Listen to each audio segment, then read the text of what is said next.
तो हार गए, लेकिन चर्चा सबसे ज्यादा उन्हीं की रही। उसके पीछे कई कारण है। एक तो वो सपा के लिए चुनौती थे और दूसरे बीएसपी के वो अकेले उम्मीदवार थे।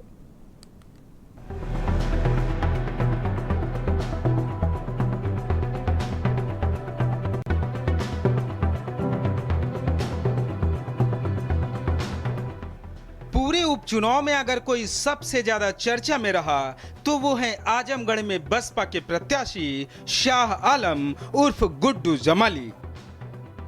गुड्डू जमाली इस वजह से भी चर्चा में थे क्योंकि वो उपचुनाव में बीएसपी के अकेले प्रत्याशी थे।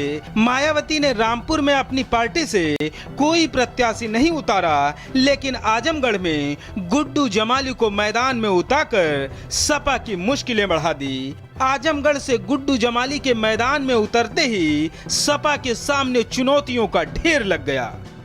अगर बसपा से गुड्डू जमाली चुनाव न लड़ते तो शायद आजमगढ़ की सीट पर सपा कब्जा कर लेती, लेकिन गुड्डू जमाली के चुनाव मैदान में उतरने से सपा के सभी समीकरण ध्वस्त हो गए और बीजेपी के लिए रास्ता आसान हो गया।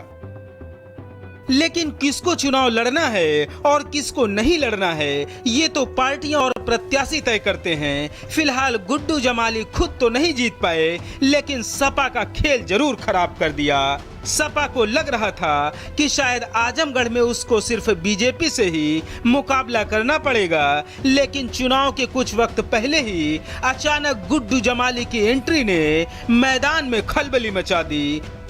गुड्डू जमाली के मैदान में उतरने से पूरे चुनाव का आकर्षण रामपुर के बजाय आजमगढ़ बन गया।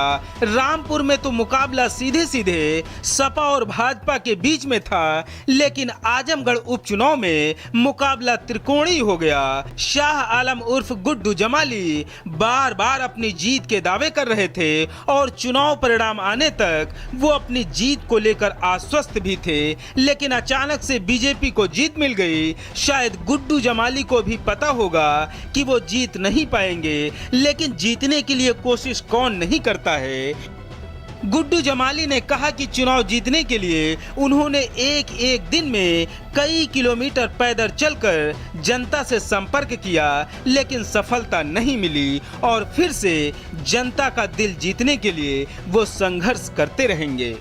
मैं ये कॉन्फिडेंट था कि मैं ये चुनाव जीत लूँगा, पार्टी हमारी जीत लेगी और जिस तरह का जन समर्थन था, लेकिन ऐसा लगता है कि हमारे प्रयासों में या अपनी बात को हम पूरी तरह से जनता तक पहुंचाने में सफल नहीं हो पाए। ठीक है, कोशिश करेंगे, 2024 में देखेंगे। मैं किसी को फायदा या नुकसान के लिए, मेरा अपना जनादेश है। मैं 10, 20, 50 हज़ार की एमपी के इलेक्शन में हार जीत को आप ये मानेंगे कि I am a dummy candidate. Guddu Jamali ने दिल्ली के जामिया मिलिया यूनिवर्सिटी से एमबीए की डिग्री हासिल की है। एमबीए करने के बाद वो रियल एस्टेट के कारोबार में उतरे और पूर्वांचल कंस्ट्रक्शन के नाम से एक कंपनी बनाई।